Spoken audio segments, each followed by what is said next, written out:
uvesi bani every day ide yaziwe na umntana omncinci sisenkonzweni inkonzo udla ngokuthi sinazo sibe nenkonzo yasengqondweni xa unenkonzo yasengqondweni awulokhu ucinga into eyi-one ucinga leyo uthixo athe icinge ngelo xesha ameni Mateyu 11 verse 28 sithi isihloko ndaba ijoke kayesu 28 izani kum nonke nina nibulalekayo nisindwayo ngomthwalo ndokuninika ukuphumla thabathani ijoke yam niyithwale nifunde kum ngokuba ndinobulali ndithobekile ngentliziyo noyifumanela ukuphumla imiphefumlo yenu kuba ijoke yam imnandi nomthwalo wam ulula amen haleluya apha sifunda ngoyesu amen haleluya esithi masithabathe ijoke yakhe haleluya ngoba yona ilula haleluya kunezi thina zethu sizaziyo haleluya kunezi zethu sisuka nazo kude haleluya lena kayesu ilula amen haleluya ijoke kayesu bangcwele kukwenza izwi haleluya uthi mose masizeni kuye sisindwa sinjalo sinokubulaleka yena uzasinika ukuphumla amen haleluya so xa usiza kuyesu akathi shiya izinto zakho ngemva haleluya kodwa uthi yiza nazo haleluya yena uza kunika ukuphumla haleluya ukuze ube uyafumana ukuphumla xa ulapha kuyesu kumele ukuthi uzinikele haleluya kuye haleluya uthi noyithi masibhayibhile masifuneni yena tanti haleluya zonke ezinye izinto zizowulandela haleluya ufuna yena kukuzinikela kuye amen unikele ngako konke kuye haleluya uzicele futhi uhlale ezwini lakhe ngaphezu kwezinto zonke uhambe ngalo haleluya lithi ibhayibhile singaphele ekuliveni kodwa silenzeni haleluya kulapho ke sizotsho sibone khona ubulula beJobe haleluya kulapho sizatsho sifumane khona sisitsho sibone thina inyani uthixo ezinto bethe zizawulandela ziyalandela amen haleluya ukuthi akathi zizawulandela namhlanje haleluya ila ifuna ukuba sihlale kuye haleluya abone ifocus yethu kuye haleluya abone into ukuthi nyana abantu bazinikele haleluya kulapho azasihoya khona haleluya akathi xa ungena ngalamnyango uzawuyenza namhlanje haleluya omnye umhlaba angenzelwa namhlanje wena ungenzelwa haleluya kodwa loo nto ithi suka okanye ubaleka haleluya kodwa hlala kuye uzazibona zizakwenzela haleluya nale nto siyenzayo bangcwele yokunikela apha yokuthini asidlali amen haleluya kodwa senzile izwi likaThixo haleluya because sifuna ubuva ubulula beJobe kayesu haleluya singathi sikhonza nje sibe sibulaleka haleluya abanye abantu baye basijongele umuntu abuze uba abantu kudala bekhonza ithini into yabo besasokola nje besathini kanti thina siyiva yonke loo nto leyo ngenxa lento basenze njani sizinikele asihambi nje kuba kuhanjwe okanye mhlawumbi kuba kungecawe size enkonzweni kodwa ngenxa lento basiyazi basizinikele futhi asikuva thina ubunzima omnye umntu akujonga akusizeni ukuqonda akho nento endiyivayo haleluya ukuqonda ingase ndikuphe okanye imini ibenye ube ndim haleluya uzova akho nto inzima haleluya haleluya because nyhani bakhona abantu abakhonza ufumanise into yokuthi heyi hayi laa mzalwane lowana akasoboli uba ndiyamsizela haleluya kanti xa inokuboleka imini ibenye ungava kumandi uba ngulaa mzalwane haleluya uthixo akakhonzwa xa unezinto okanye xa usiva kamandi haleluya umkhonza noba kubi that's why ke ngokuye uphele ungava noba kubi ungexele into yoba awuzixelele into yoba ndizawukhonza xa ndingava kamandi okanye xa ndibulaleka kube ngona ndicinga uyomkhonza usawuze umve uthixo xa kunjalo because uzawuhlala mos ukuba uzixelele uba heyi ndiyabulaleka ndiye enkonzweni uzawufika apho ufuna ukukhululeka namhlanje ngenxa yoba kaloku uze ngenxa lento yokubulaleka kanti xa uqonda uba ndifuna ukukukhonza Thixo kukubi kukuhle ndifuna ukukhonza ndihlale kuwe kulapho uzawubuva khona ubumnandi haleluya abanye abantu ufike bekhalaza kudala ndikhonza kudala ndinikela kudala ndisithini akwenzeki into haleluya kanti yena uye ngenxa lento befuna kwenzeka into uthixo ufuna umkhonze ngenxa lento yoba enguthixo futhi efanele ukukhonzwa haleluya because uthixo umenzi wezinto zonke kodwa iyi-one into angakwazi ukuyenza ukuzikhonza yena ufuna thina simkhonze ngokwethu singalindeli into yokuthi kwayena enguthixo funeka ezikhonzile thina sizakwenzani asizukwenza nto mos sizawuhlala sonwabe usiqonda hayi uzawuya nakuloo nkonzo uqonda zawuya xa ndiqonda uba yethu ndinomdla ngenxa lento yoba ukhonza kuqonda isika wethu kanti ukhonza uzixele uba ndiyakufuna Thixo. UThixo ukunika nezi ungakhange uzithandazele. Uqonde heyi kodwa le khandi ithandazele kodwa nasi uThixo yenza. Avele angaqali nangezi usifuna yaqale ngezinye inkonzo ekhandi icinge mos le yenzeke kanjani. Kanti uThixo ubonile ukuzinikela kwakho, uyibona inhliziyo yakho. Ngoba uThixo uyifuna into esenhliziyweni. Haleluya. Akafuni into ukuthi unxibe kakuhle uze enkonzweni ube mhle, ube ungekho kuye. Unganxiba mhle usogqithe sonke apho nxa ungekho kuye ulilise. Uhamba nje ukhonza nje kuba kungecawa. Kodwa xa uzixelele ngoThixo uza noba u-ayinanga abazidingayo uqonde heyi akho mbane namhlanje ayinanga ndizothini. Xa uzinikele awuzibuzi naloo nto uba uqoba okusalayo mos andihambi kazi ndinxebile. Thatha into yakho uhambe ubheke enkonzweni apha uzawuvuka ujayiva uliba noba u-ayinanga. Umane uliba sibone ngawo sozojayiva befront ngelo xesha ucimile tukuba kanena ndi-ayinanga. Haleluya. Kunjalo umntu ozinikeleyo kuThixo. Haleluya. Kunjalo umntu ovuka ulula bejokwe. Haleluya. Akabali izinto zoba heyi ndizawuvuka nditye ntoni xa ndizayo enkonzweni. Uyenza noba katyanga because usixele into ubuyayiva ijokwe yakhe ilula. Xa ibinzima ijokwe yakhe ubuzawuqonda hayi andinoya ndingatyanga ndizawuvele ndilambe sendifa. Uyabona uzithwelisa ijokwe enzima wena. Awuzikhululanga tu uzithwelisile ubunzima usinestress soba yho ndizawuba nawe ndalamba apha enkonzweni ngoba ndisahleli phaa ndibe ndilambile. Uzithwelisa ubunzima ke ngoku awuzumva uThixo.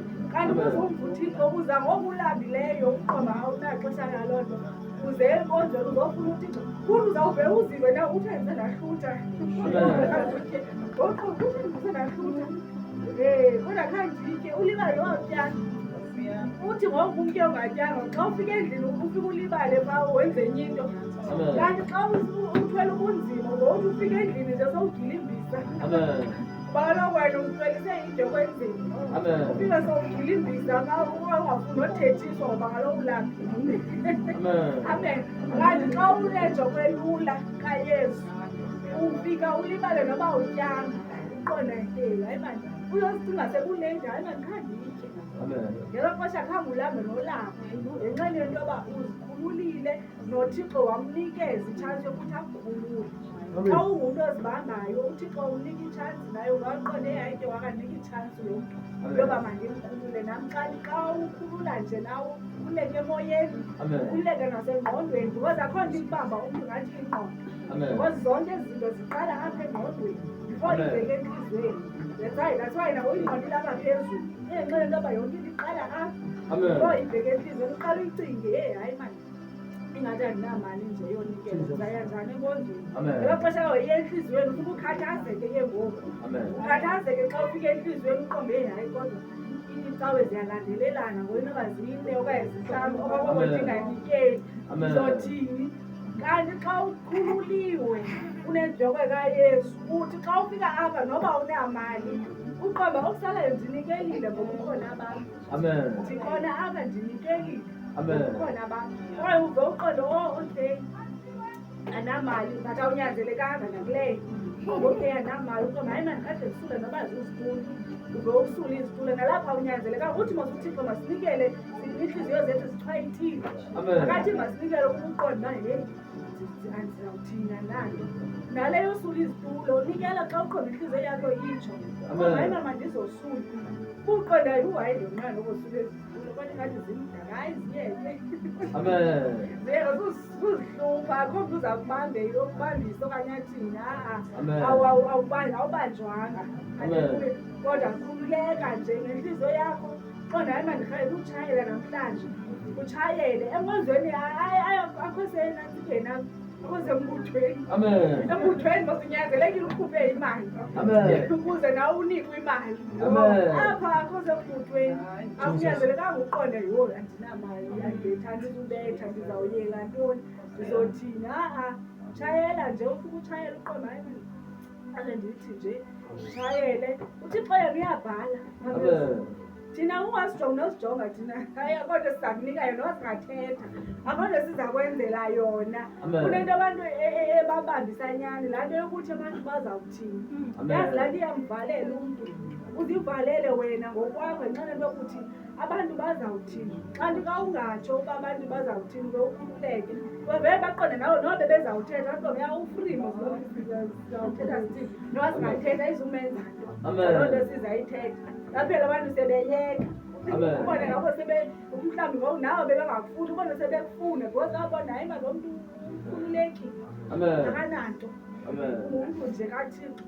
So bangcwele uThixo ufuna ukuthi sizinikele kuye namhlanje sikhulule iijokwe zethu zibe lula singazithwalisi imithwalo futhi nongakwazi uyenza suzithwalisa ukuthi ndizothini ithi hola uThixo uza kwenzela ngelanga ixesha uyayibhala yena nento encinci uyenzayo nomntu lo phaa phandle umnikayo into qonda hayi mani ndinesisonga apha endlini andisifuwa ndisusenza ntoni okanye hayi andirhele utyasonga kodwa hayi mani kodwa ukhona ubani phayana umhlawumbi yena angasitya uhambe uyonikela loo mntu lowo awukuthi uzunikele umntu azocela into kuwo awumlinde azocela ngokuqonda hayi mani kodwa into ethile ingathi andiyidingi noba yintoni nxiba qonda hayi mani ingathi andiyidingi le bhaki yam khange ndiyinike ubani yazi uhambe uyomnika ngolaa hlobo unikelile elo hlobo uThixo uyabhala naye into yokuthi hayi mani ubani unomoya wonikela athi ke nam ndimsikelele akusikelele uThixo ubize ngale bhatyi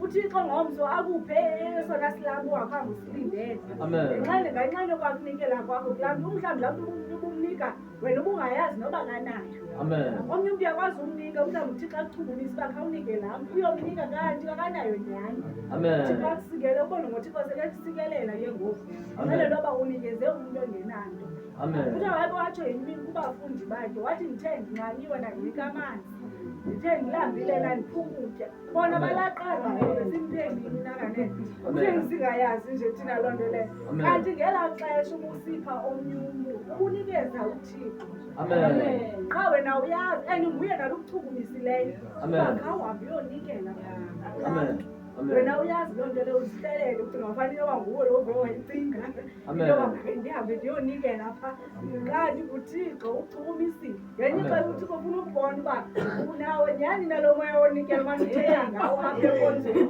ukazi singabazala siyashumayela izinto ezingazenziyo andithi abazalwana bam aphambi kwethu umntu athethile kanti yena akayenzi laa nto ayithetha ngelaa xesha uThixo ufuna ukujonga uzawuyenza na aqonde athi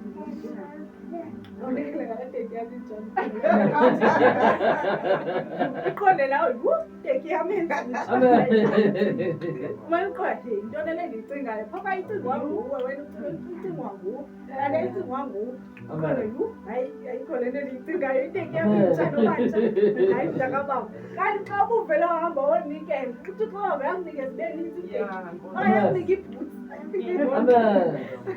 haleluya so bangcwele sizawunikelani siqhutywa nguThixo ezinhliziyweni zethu sizonikela namhlanje sikhona ukuze athobe yena intsikelelo kuthi amen sawuthatha ingoma nalapha kuzo lawula wena kuzo lawula wena nalapha kuzo lawula wena kuzo lawula wena nalapha kuzo lawula wena kuzo lawula wena nalapha kuzo lawula wena kuzo lawula wena kuzo lawula wena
kuThixo, noba ufuna umsebenzi, noba ufuna impilo, noba ufunela omnye umuntu mhlawumbi, noba use-Eastern Cape umthandazo wakho ungafiki khona, uthandazele yonke into nefemeli yakho. Siyathandaza